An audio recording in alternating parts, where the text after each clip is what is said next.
যুদ্ধের ধ্বংসস্তূপে ঘেরা গাজা। 18 মাস ধরে চলা এই সংঘাতে হাজার হাজার জীবন ঝরে গেছে।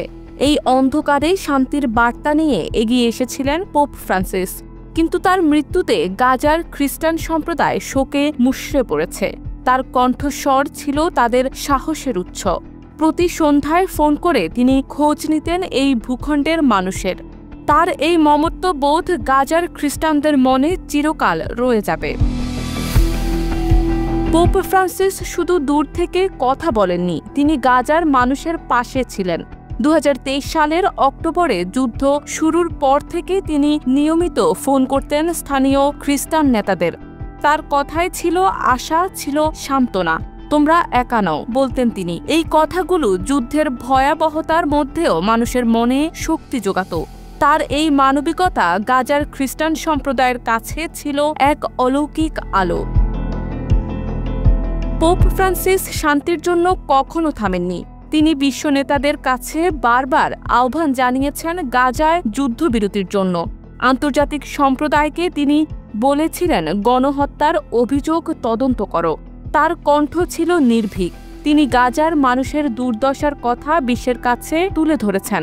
এমনকি মৃত্যুর একদিন আগেও তিনি ইসরায়েলি হামলার বিরুদ্ধে তীব্র নিন্দা জানিয়েছিলেন। তার এই সাহস গাজার মানুষের হৃদয়ে গভীরভাবে রেখাপাত করেছে। গাজার খ্রিস্টান সম্প্রদায় এখন শোকে বিহ্বল। তাদের সংখ্যা কম, মাত্র 1000 খানেক। ফ্রান্সিস ছিলেন তাদের পাশে। গত শুক্রবার গুড ফ্রাইডে উপলক্ষে গাজার গির্জাগুলোতে সংক্ষিপ্ত আচার অনুষ্ঠান হয়েছিল। ইসরায়েলি হামলার ভয়ে তারা পূর্ণাঙ্গ উৎসব করতে পারেনি।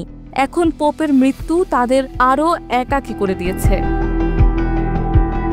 গাজায় যুদ্ধের ক্ষত এখনও গভীর। 2023 সালের 7 অক্টোবর হামাসের হামলার পর ইসরায়েলের পাল্টা আক্রমণে 40,000-এর বেশি ফিলিস্তিনি নিহত হয়েছে। ধ্বংস হয়েছে অসংখ্য বাড়িঘর, স্কুল, হাসপাতাল।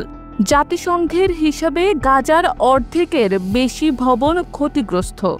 এই ধ্বংসস্তূপের মধ্যে বাস্তুচ্যুত হয়েছে লাখ লাখ মানুষ।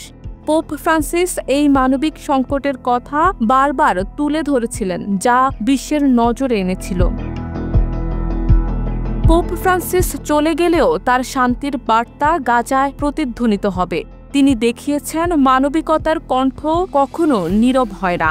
গাজার খ্রিস্টানরা এখন তার স্মৃতি বুকে ধরে এগিয়ে যাবে।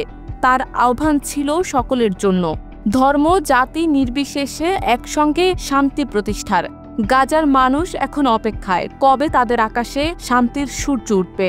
পোপ ফ্রান্সিসের স্বপ্ন তাদের পথ দেখাবে, এই বিশ্বাস তাদের হৃদয়ে।